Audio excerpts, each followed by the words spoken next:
Pickle, let's go to the hotline.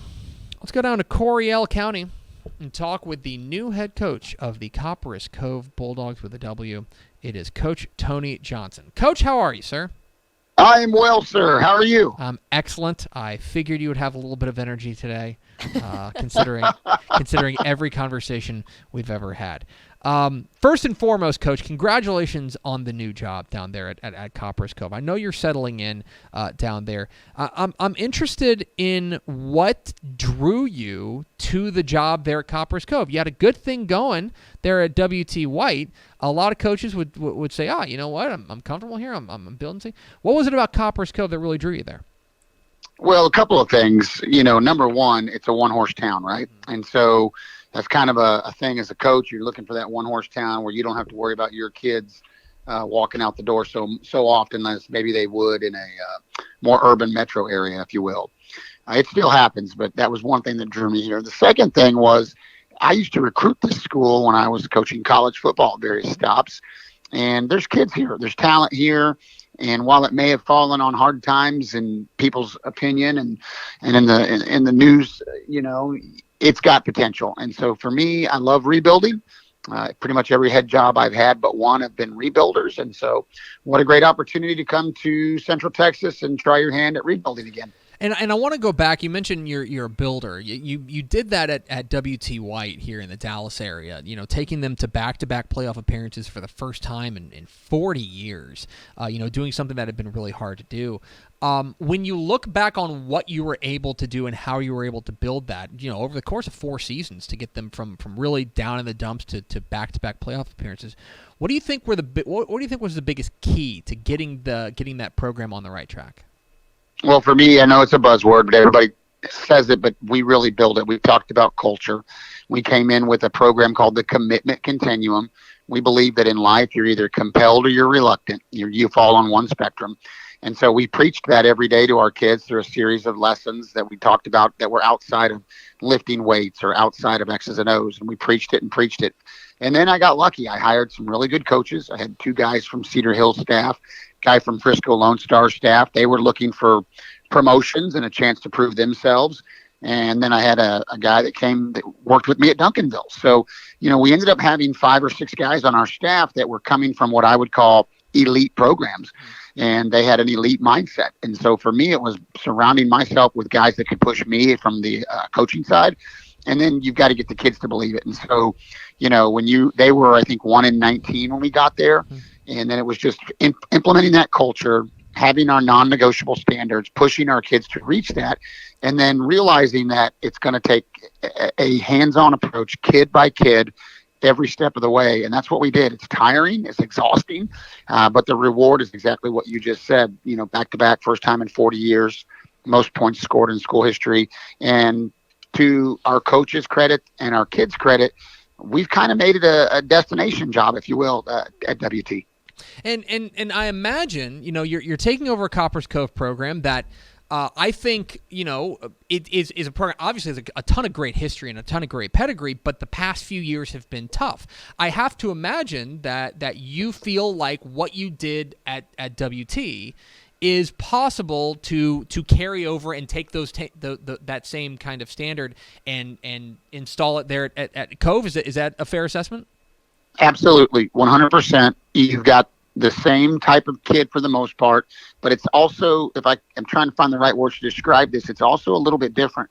These kids are still yes sir, no sir, very hungry, very much involved in athletics. They play multiple sports. It's that small town, yet it's a little bit bigger than a small town, but it's still got that small town flavor and mindset that we do everything and we enjoy sports and we enjoy our community. And I like that about our kids. Talk with Tony Johnson, the new head coach of the Copperas Cove Bulldogs here on Texas Football Today. Get involved in the conversation at #TFToday. So, Coach, you got hired back in February. I know you've had an opportunity to work with these guys throughout the course of the spring and things like that. When you first talked with your team there at Cove, you're a guy who they'd never met before. How did you introduce yourself? What was your message to them the first time that you spoke with your new guys? Well, most importantly, I just told them that I loved them and I cared about them and that it was going to be okay, that it was going to be hard and that they were going to stick with it, that, they'd walk out of here feeling better than they have the last 3 years. And we talked about that. And then we have an acronym that we believe in that obviously is similar to what we did at WT White. It's our DOGS acronym. And we talked about those things ad nauseum, and we still do: discipline, accountability, work, grit, and sacrifice. And then we go over those words every day, and we show how those words are going to be part of our daily work, whether it's in the weight room, whether it's on the field. And we feel like we don't have to chew kids out, scream at kids, go nuts on kids, lose our mind on kids when they misbehave or overreact with them. Either you're compelled or you're reluctant. Right now, you're being one or the other. And then within that spectrum, you either have discipline, accountability, work, grit, and sacrifice. And so we continue to preach that. And eventually what happens, Greg, is it may not rear itself so much the first year, but it starts to year 2. And then it starts to really show in year 3. And that's when you can take off. And literally, I have 2 previous jobs to coming here. That's kind of the mindset and the model we followed. Tony Johnson, Copperas Cove, joins us here. Coach, you've had an opportunity to get to know your guys and see them work and see them, on the hoof.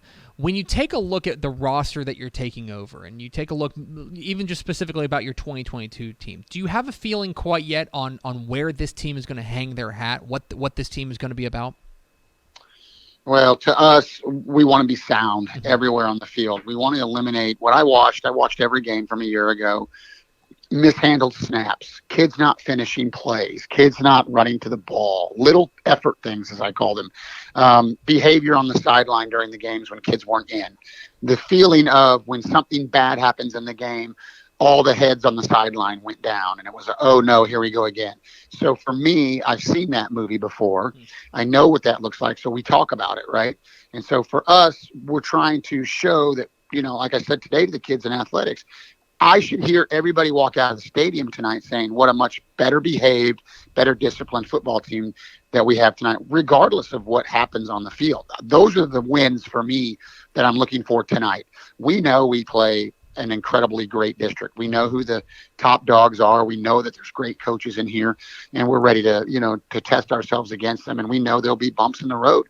But if I can get those little things, I tell the kids, I don't coach effort. If I have to coach effort, we're in trouble.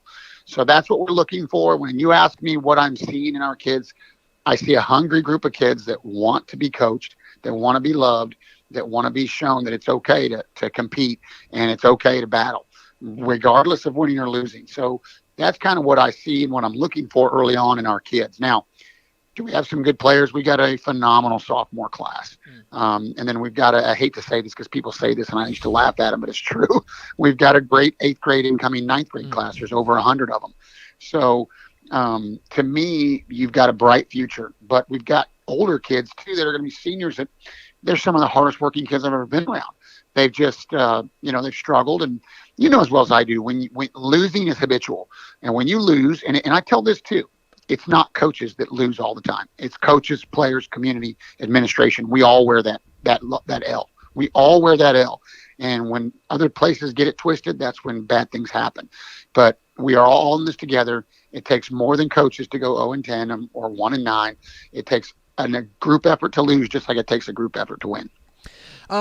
And then you mentioned it. It's not like you're going to get to ease into the season. Not only are you playing a tough non-district schedule with teams like Georgetown and Manor and Eastview, et cetera, but then you get the treat of District 12 6A. You get to tussle with the Temples and the Hewitt Midways and the powerhouses there, killing Harker Heights, Pflugerville Weiss, who was so good last year, et cetera.